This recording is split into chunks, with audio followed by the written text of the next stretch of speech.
ये जो biometal strip है ना, ये अपने ओवरलोड पे काम आपने मेरा मल्टीमीटर का वीडियो देखा होगा, उसके अंदर ये फ्यूज लगा होता है। मैग्नेट जनरेट होगा तब ये ट्रिगर अपने आप से दब जाएगा, ये देख सकते हो आप।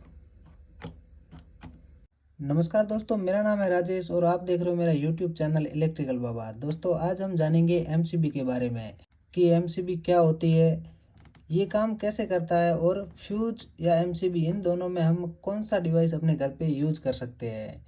जिसको जानने के लिए हमने दोस्तों ये एक एमसीबी ली है और इसको हमने एक खोल कर भी रखी है और इसको पूरा समझाएंगे। आप देखते रहना इस वीडियो में।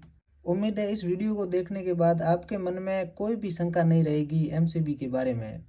दोस्तों एमसीबी अपना एक मैकेनिकल स्विच है जिसे हम मैन्युअली ऑन कर सकते हैं और साथ ही मैन्युअली ऑफ भी कर सकते हैं, और इसके साथ साथ ये ऑटोमेटिक यानी कोई भी फॉल्ट हो जाए तो ये अपने आप भी ऑफ हो जाता है। तो ये कैसे काम करता है और इसके साथ कौन से प्रोटेक्शन होते हैं उसके बारे में आज हम जानेंगे। ये एक दोस्तों एमसीबी है जिस पे लिखा हुआ है 16C, यानी कि ये 16 एम्पियर की है। तो इस पे अगर 16 एम्पियर से ज़्यादा लोड पड़ेगा तो ये ट्रिप हो जाएगी या फिर शॉर्ट सर्किट होगा तब ये ट्रिप होगी। दोस्तों ईएलसीबी और एमसीबी इन दोनों में काफ़ी डिफरेंट है और इन दोनों का प्रोटेक्शन भी अलग अलग है। ईएलसीबी और एमसीबी के बीच में क्या डिफरेंट है वो अगर आपको चाहिए तो कमेंट में बताना, मैं उसके लिए एक अलग सेपरेट वीडियो लेके आऊँगा। फिलहाल हम एमसीबी के बारे में ही जानेंगे। एमसीबी की फुल फॉर्म होती है मिनिएचर सर्किट ब्रेकर।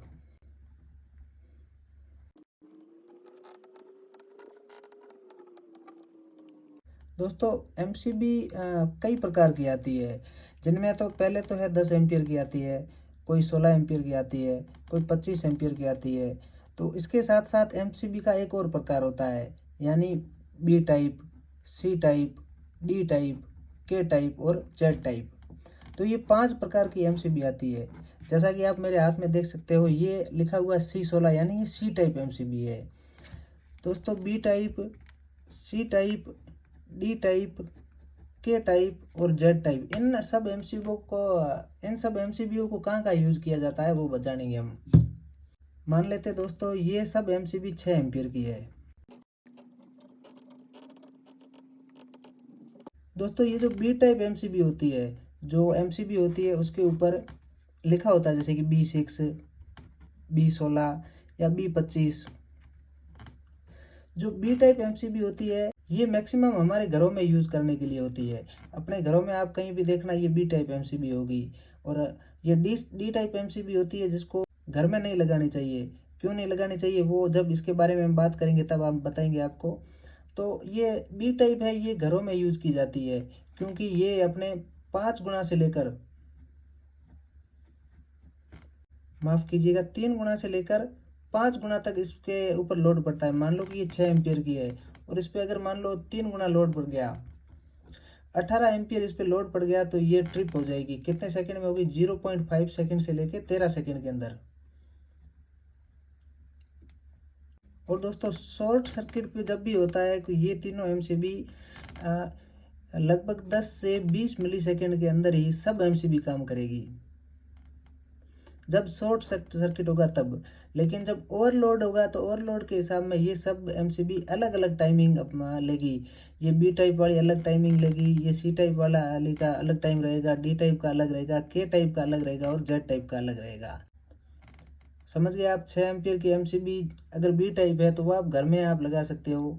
और इसकी कैपेसिटी से 3 गुना से लेकर 5 गुना ज़्यादा अगर इसमें करंट जाएगा तो ये 0.5 सेकंड से लेकर 13 सेकंड के अंदर एक ट्रिप हो जाएगी।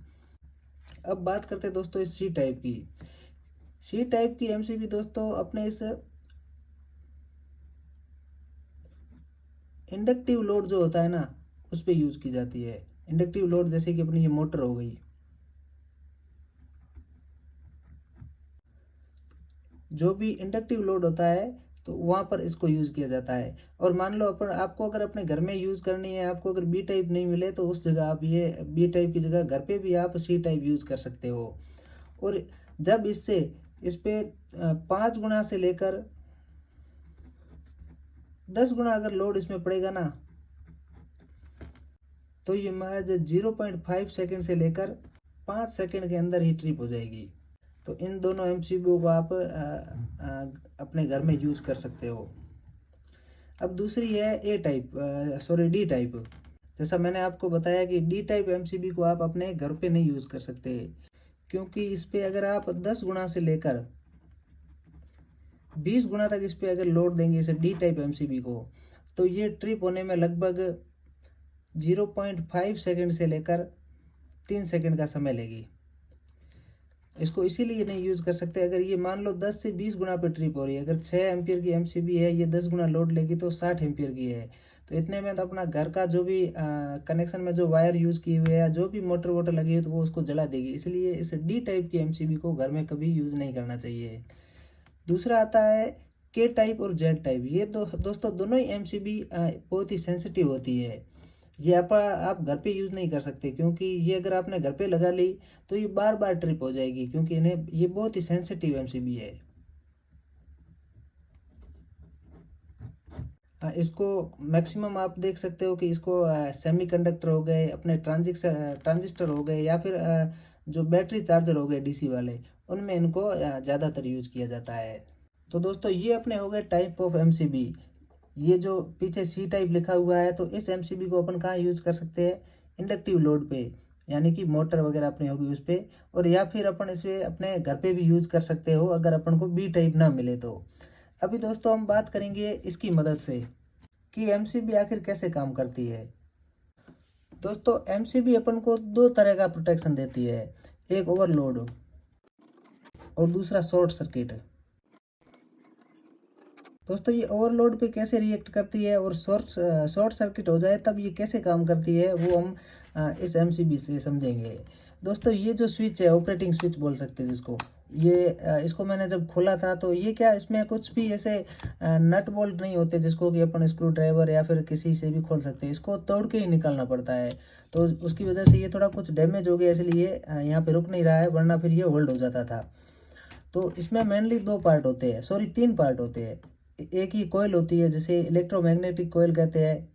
दूसरा होता है ये स्ट्रिप जो आप देख रहे हैं, इसको बायोमेटल स्ट्रिप कहते हैं। आपको मैं निकाल के अगर निकलती है तो दिखा देता हूँ।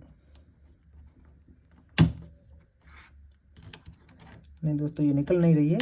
ये बायोमेटेलिक स्ट्रिप होती है, ये ऐसे खींचती है। और ये एक हीट श्रिंक लगा हुआ है जिसको अपन यहाँ से रिमूव भी कर सकते हैं।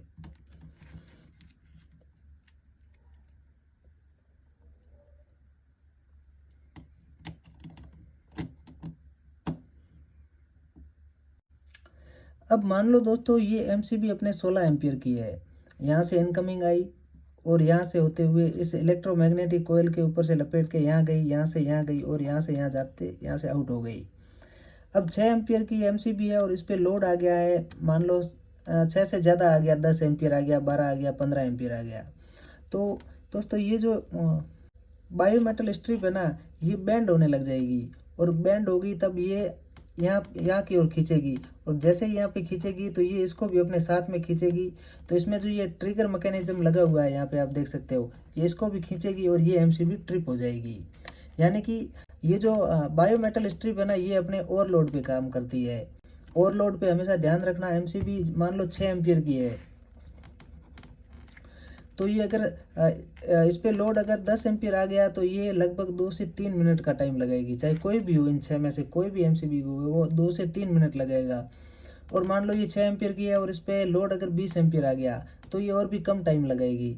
मान लो इस पे लोड अगर 20 एम्पियर की जगह 30 एम्पियर आएगा तो ये और भी कम टाइम लगेगी, क्योंकि ये बायोमेटेलिक जो स्ट्रिप है ना, ये जितनी गर्म होगी उतनी बैंड होगी और इसको उतना जल्दी ही इसको यहाँ खींच लेगी, और जितना एम्पियर यहाँ से ज़्यादा फ्लो होगा उतना ज़्यादा ये मतलब उतनी ही देर में ये इसको खींच लेगी। दूसरा दोस्तों इसका प्रोटेक्शन है शॉर्ट सर्किट। दोस्तों जब भी शॉर्ट सर्किट, यानी कि यहाँ से एक न्यूट्रल निकल रहा है और एक दूसरा है, दूसरी एमसीबी है जहाँ से फेस निकल रहा है, वो दोनों अगर आपस में शॉर्ट हो गए तो वो शॉर्ट सर्किट कहलाता है। जब दोस्तों फेस और न्यूट्रल आपस में टच हो जाते हैं तो इसके अंदर से 10 से 20 गुना ज़्यादा करंट यहाँ से निकलना शुरू हो जाता है। तो ये जो दोस्तों इसमें इलेक्ट्रोमैग्नेटिक कॉइल लगी हुई ना, ये ऑपरेट हो जाती है। जब यहाँ से करंट फ्लो होगा तो इसमें एक मैग्नेट जनरेट होता है।